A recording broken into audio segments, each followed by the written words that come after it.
Fatima Goual, directrice du CIDFF de Seine-Maritime, le centre d'information sur les droits des femmes et des familles de Seine-Maritime. Ça se trouve où?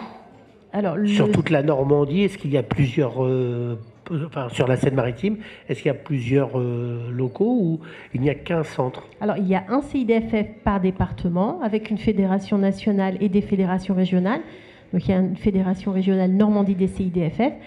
Après, donc moi je représente le CIDFF de Seine-Maritime. Le siège est à Rouen, mais nous avons des permanences un peu partout sur le département.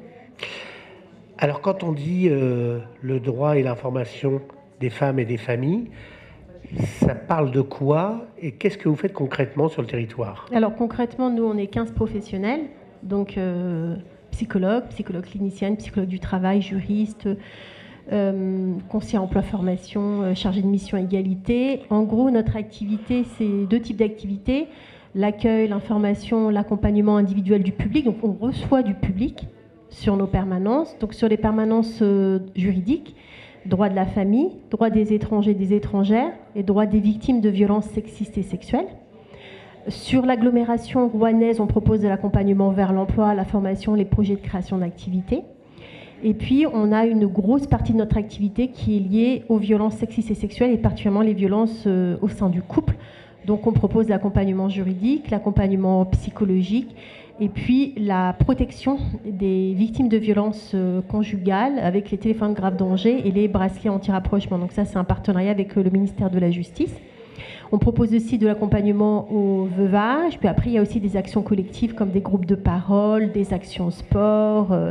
Et puis après, on a une grosse partie de notre activité qui est liée à la sensibilisation et à la formation.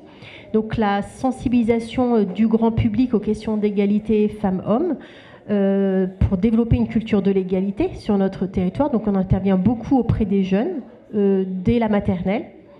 Et puis on forme les professionnels à accueillir les victimes de violences sexistes et sexuelles, à intégrer les questions d'égalité femmes-hommes dans leurs pratiques professionnelles.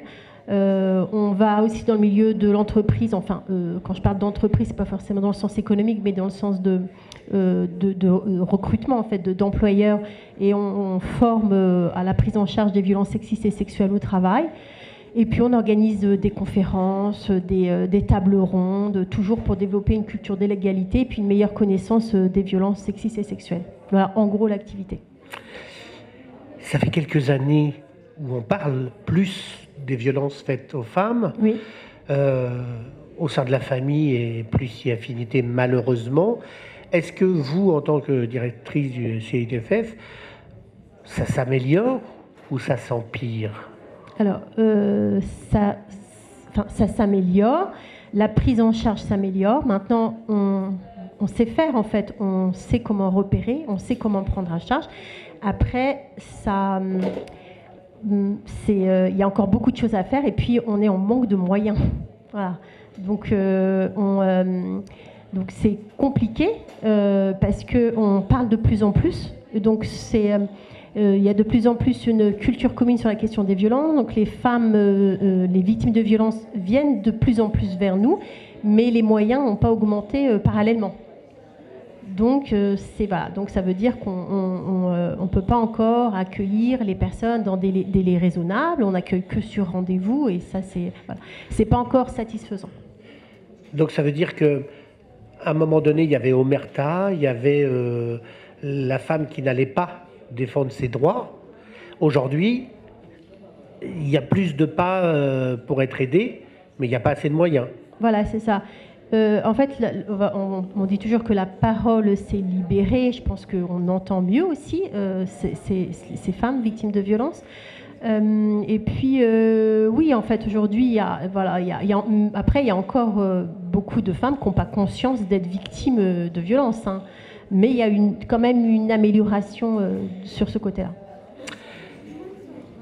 Pour vous, qu'est-ce qu'il faudrait améliorer à part les finances ou les moyens, et quels conseils vous auriez à apporter pour les femmes ou les maris violents, parce qu'à un moment donné, l'année dernière, nous avions discuté justement avec le procureur, avec le commissariat. À Dieppe, ils ont fait beaucoup de choses pour justement donner la possibilité aux femmes de trouver une solution. Pour vous, qu'est-ce qu'il faudrait améliorer impérativement?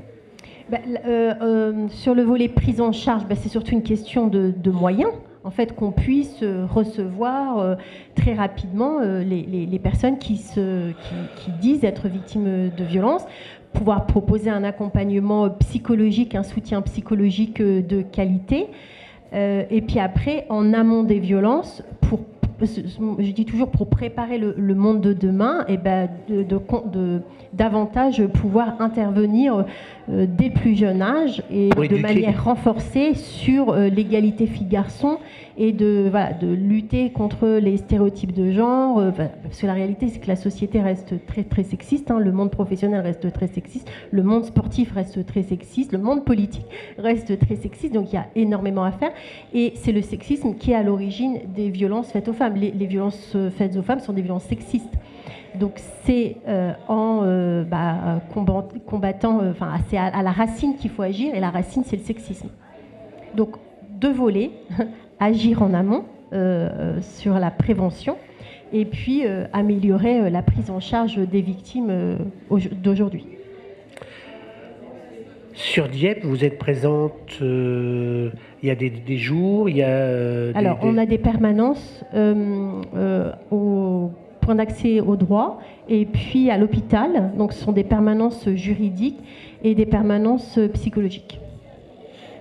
Régulières, il y a des jours où... C'est tous les 15 jours. Après, je ne pourrais pas vous dire quel vendredi c'est. C'est un vendredi sur 2 et un mercredi sur 2. Mais là, on a tellement de permanences que je ne les ai pas toutes en tête. Non, mais comme on est sur le bassin de Dieppe, c'était juste pour savoir. C'est une association combattante. C'est une association aussi militante féministe, oui. C'est ça, c'est-à-dire que c'est une association que moi je connais sur différents départements parce que je vous rencontre sur ce genre de lieu. Pour vous, en tant que femme, si vous aviez un message à passer, ce qui est votre leitmotiv, ce serait lequel? C'est dur, hein? Oui, c'est une question... Mais je pense que aussi, quand on a un échange comme ça, ce qui est important aussi, c'est qu'on ait votre parole de femme à ce moment-là, par rapport à cette cause. Il y a l'aspect professionnel, il y a l'aspect organisationnel, mais on ne défend pas une cause par hasard. Oui. Et cette cause-là, elle est quand même importante. Pour vous, qu'est-ce qu'il y a de plus important ? De choisir en fait, et l'égalité femmes-hommes et le féminisme, c'est ça en fait, c'est de pouvoir choisir, mon travail, mais pour que je puisse choisir mon travail, il faut que depuis toute petite, j'ai eu un aperçu de tout ce qui existe dans les champs professionnels et que je me sois pas, qu'on ne m'ait pas proposé que certains métiers, parce que si on me les a pas proposés, si j'ai pas vu aussi des femmes faire ces métiers-là, à un moment donné, j'y pense même pas en fait. De pouvoir choisir des sports, de pouvoir choisir d'être en couple ou pas, de pouvoir choisir d'avoir des enfants ou pas. Voilà, c'est vraiment le choix. Et puis et de pouvoir vivre. C'est de ne pas avoir à assumer des choix en fait. C'est un problème dans la société quand on doit assumer des choix. C'est de pouvoir choisir et puis que personne ne vienne me parler ou de remettre en question mes choix et que j'ai à me justifier. Donc là, on est loin de cette société-là. Vous avez vu, nous on est en parité. Il y a une femme et un homme et on essaye au maximum. Merci beaucoup de m'avoir répondu à ces questions. Et puis au plaisir de se rencontrer dans un autre forum ou dans une autre occasion. Merci à vous.